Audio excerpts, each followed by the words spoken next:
Tell me to act like a psychopathic lunatic. Some people don't believe that I can get ignorant.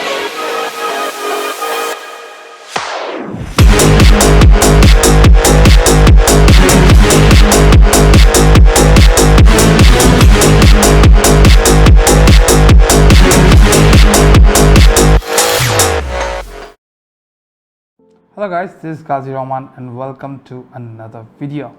Today's video will be talking about the new 4070 Ti graphics card from Gigabyte, and we have 3 sample units here.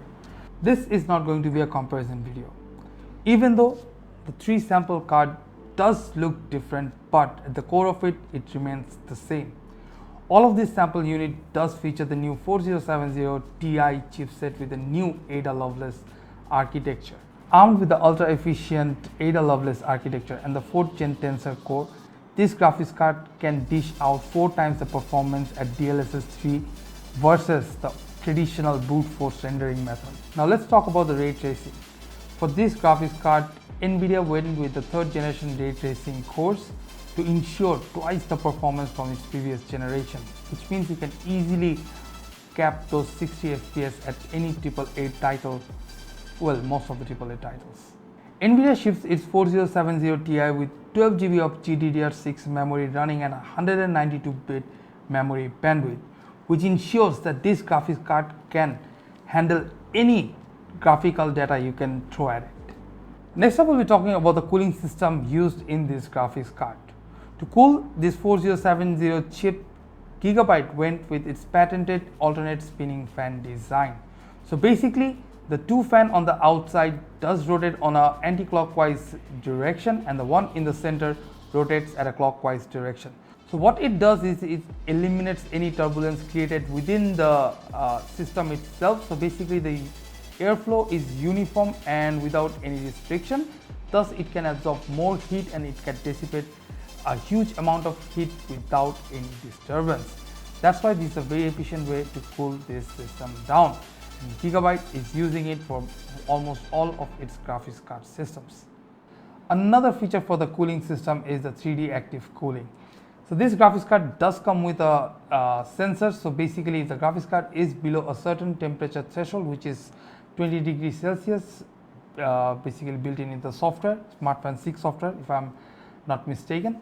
So what happens is when the temperature is below 20 degrees Celsius, the graphics card will go in stop fan mode. So basically what happens is the fan shuts down to conserve energy, because the graphics card does not need that much, is not producing that much heat and does not need active cooling. It can passively cool itself with the heat sink. So when certain amount of pressure is exerted to the graphics card and it starts ramping up and producing a huge amount of heat, the fan will automatically start cooling the system down. You can manually tweak via the software how much at which threshold at what RPM your fan is supposed to run to get a personalized cooling system for your graphics card as well.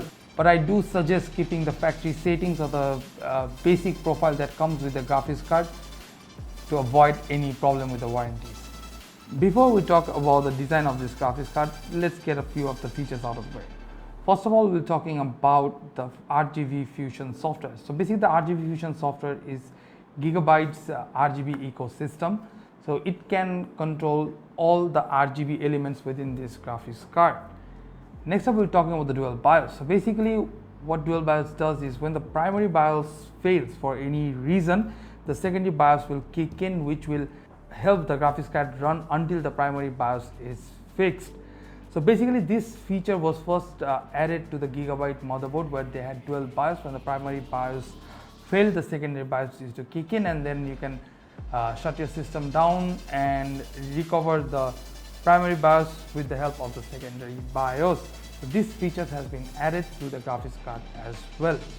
Another feature is the protective backplate, the nano covered backplate that has been used for this graphics card, which does act as a heat spreader as well. It's nanocarbon metal, so basically it can absorb heat and easily dissipate it, acting like a radiator. So these are some of the features of this graphics card. Next up, we'll be moving on to the looks. So in front of us, we have three units.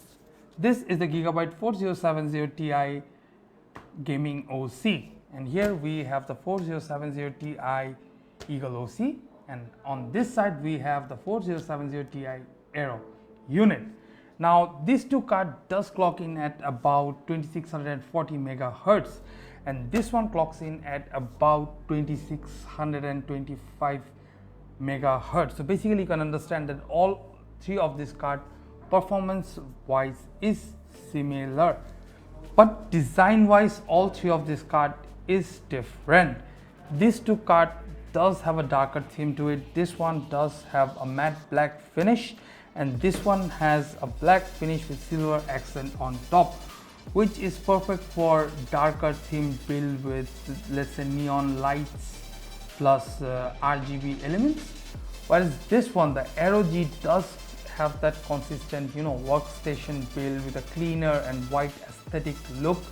So for those kind of builds, this graphics card is perfect. So this was my first impression video of the 4070ti lineup of graphics card available in Bangladesh market from Gigabyte. So when you are purchasing Gigabyte product, make sure you look at the smart authentication sticker, as Smart Technologies BD Limited is the only authorized importer and distributor of Gigabyte product in Bangladesh. So if you like the video, do leave a like and subscribe to our channel. This is 𝗚𝗵𝗆𝗯𝘆𝘁𝗲 signing off. See you in the next one.